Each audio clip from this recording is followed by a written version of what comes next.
So this thing has been around for a while, right? Ultimate Ears, they've been doing this boom speaker, different versions of it for a really long time. In fact, this was one of the first Bluetooth speakers I featured on the channel once upon a time. Well, not this version, not the new version of it, the original, and then some of the variations that existed at that point in time. Crazy popular Bluetooth speaker. You've seen this brand all over the place. You're gonna catch it at Best Buy. You're of course gonna see it on Amazon. And they just were able to produce a pretty nice amount of sound given the form factor. And from a design perspective, they're pretty nice looking in my opinion. This is a new version from them. They're calling it MyBoom 3. They're still claiming 360 degree true and balanced sound. So they've got this cylindrical design. I'm sure you've seen one of these things popping around a barbecue, in a backyard, something along those lines. There's one button to kind of control everything. So anyone reaching out for it can figure out what to do with it. If you need to pause it, like to have a conversation, answer a phone call or something, there's this big button on the top that's going to behave that way. Here's another cool feature, Party Up. You can pair 2 speakers for stereo sound. So you could just sort of amplify what you're listening to if you have more than one of these. And you can do up to 150 plus. What? Certainly you could imagine 3 or 4. I don't know. You're in a college dorm and it's a popular speaker. You're having a party for the whole floor and you're like, hey man, bring those ones. And now you got a bigger stereo. It's kind of cool. 15 hours of battery life. They say it's got durable fabric,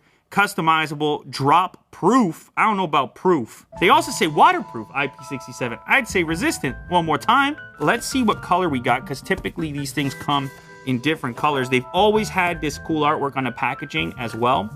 Whoa, we got a camo pattern.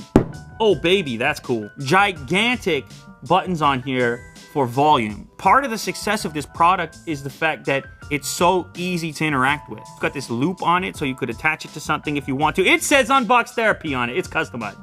Oh my goodness gracious. All right, yours is not gonna say that. This is what they're calling the magic button, play, pause, and of course advanced tracks. And then there's also an LED light for power as well. So 150 bucks for a selection of 7 different colors, or you can pay 30 extra bucks and customize the color to whatever you want. Thousands of colors to choose from. So personalization of your Bluetooth speaker, that's pretty cool. Now look at the size of this thing. It's like a, it's like a beverage can or something. Now, unfortunately, it's a micro USB. It is not Type-C, but there is an LED indicator there. Now, the cables they include, I always like them. This is the one upside, even though I criticize the micro USB connector. The type of cable they give you is foolproof. So even though this connector is somewhat flimsy, like on PlayStation controllers, I hate this connector on PlayStation controllers. For this particular device, the way that it fits in there, since it's recessed, so it's protected because it's recessed, and therefore if it gets yanked or something, it's not gonna put all the pressure on the connector itself. So if you're gonna go micro USB,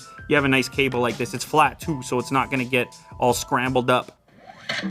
It does, and of course you have download the Boom trademark sound effects to experience all of the features of your speaker. Now there's an app that goes with it, which makes it easier to pair this thing up with other devices. There's a couple of other extra features, but in practice, in most cases, people just connect to this like any other Bluetooth device and get to the party. So that's the way I'm going to connect to it. It's a funny thing with these speakers. It's always a benefit drawback thing with portability versus sound. You try to figure out like what is the optimal trade-off. This, I think, for a lot of people fits right in the groove. As far as music's concerned, this is where Kirk tells me to shout out his boy.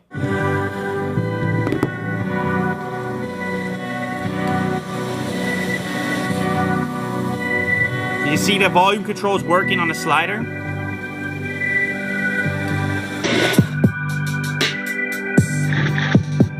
Let's get the volume all the way.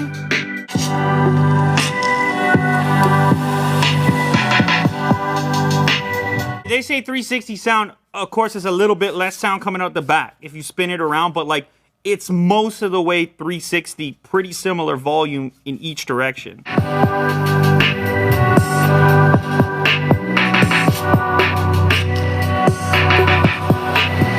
I almost forgot, because I've used these products in the past, they do sell accessories that utilize this on the bottom here for little docking type setups, where it could charge on the dock, so you always have it charged and ready to go. I mean, what's the worst thing? You're on your way out, you need the Bluetooth speaker, it's not charged because you didn't have plugged in. What can I say about this particular product?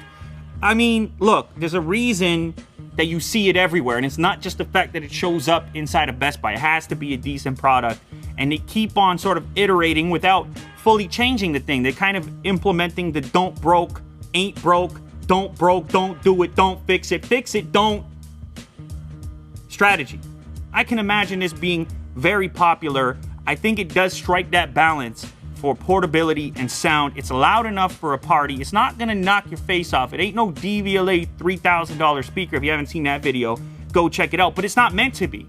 It's meant to be a simple user interface that everybody can understand and a speaker that you're willing to take with you. That's the key. If you don't have it with you, it ain't much of a party.